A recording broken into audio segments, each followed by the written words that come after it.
Warahmatullahi wabarakatuh. Sampai jumpa kembali dengan saya anak-anak.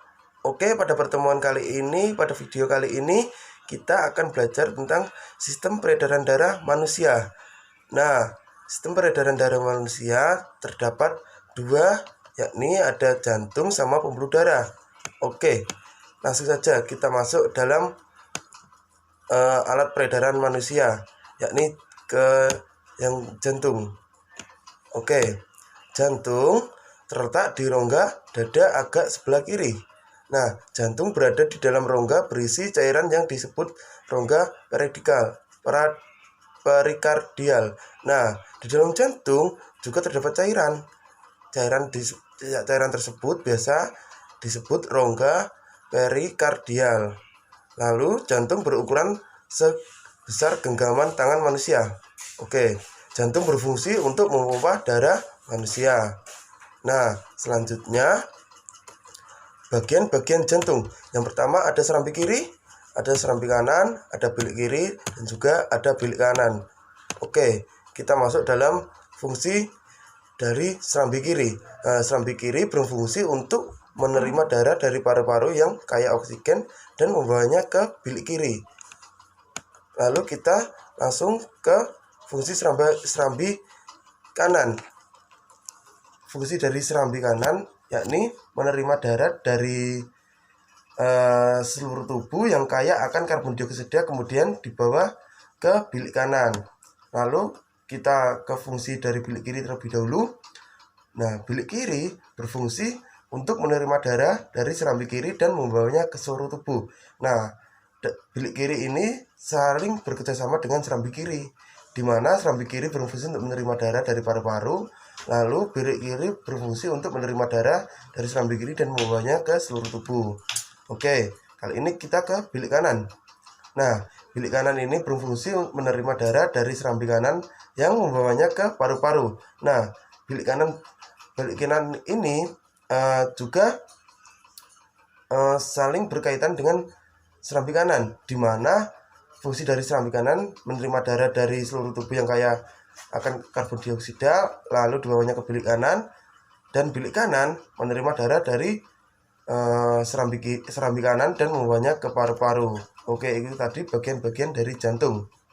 Nah, kali ini terdapat sistem kerja jantung.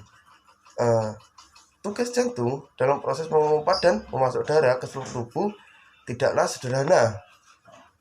Atrium kanan atau serambi kanan menerima darah dari seluruh tubuh melalui vena cava yang kemudian dilirikkan ke ventrikal kanan atau bilik kanan. Darah dari ventrikal kanan atau bilik kanan dipompakan ke luar jantung menuju ke paru-paru untuk pertukaran karbon dioksida dengan oksigen. Darah yang sudah dipenuhi oksigen lalu dipompakan ke atrium kiri atau serambi kiri, kemudian ke vertikal kiri atau bilik kiri, yang selanjutnya dialirkan ke seluruh tubuh melalui aorta, seperti itu. Lalu kita ke alat peredaran darah yang kedua, pembuluh darah. Nah, pembuluh darah ini adalah bagian dari sistem sirkulasi yang mengangkut darah ke seluruh tubuh. Pembuluh darah terdiri atas 3 jenis, yaitu arteri, kapiler, dan vena. Oke. Selanjutnya kita masuk ke bagian pembuluh darah. Yang pertama ada vena, kedua ada arteri, yang ketiga ada kapiler. Nah, vena sendiri berfungsi membawa darah kapiler ke jantung. Lalu kapiler berfungsi sebagai tempat pertukaran sebenarnya air dan bahan kimia antara darah dan jaringan sekitarnya. Seperti itu. Lalu kita ke fungsi arteri. Arteri berfungsi membawa darah ke jantung. Seperti itu anak-anak. Nah, itu tadi penjelasan mengenai alat peredaran darah. Yang pertama jantung dan pembuluh darah. Kali ini kita lanjut pada mekanisme peredaran darah manusia. Oke, bentar. Oke, bagaimana sih darah dapat beredar ke seluruh tubuh? Mari kita cari tahu.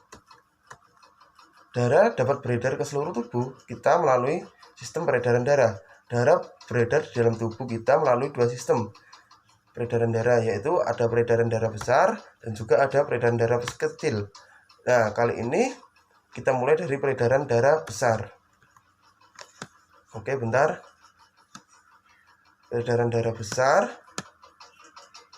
Nah, ini gambar peredaran darah besar, yakni di mana jantung atau bilik kiri diawali dari bilik kiri terlebih dahulu ya, yang terdapat pada jantung, lalu disebarluaskan ke seluruh tubuh terkecuali paru-paru.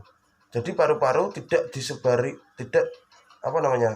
tidak terkena penyebaran darah dari bilik kiri. Nah, tapi ke seluruh tubuh. Nah, setelah itu masuk ke serambi kanan. Jadi dari bilik kiri ke seluruh tubuh baru ke serambi kanan. Seperti itu anak-anak. Lalu kita ke peredaran darah kecil. Bentar. Oke, kita ke peredaran darah kecil. Nah, untuk peredaran darah kecil, ini kita mulai dari jantung yang terdapat pada bilik kanan, lalu ke paru-paru, lalu setelah itu yang terakhir ke jantung serambi kiri.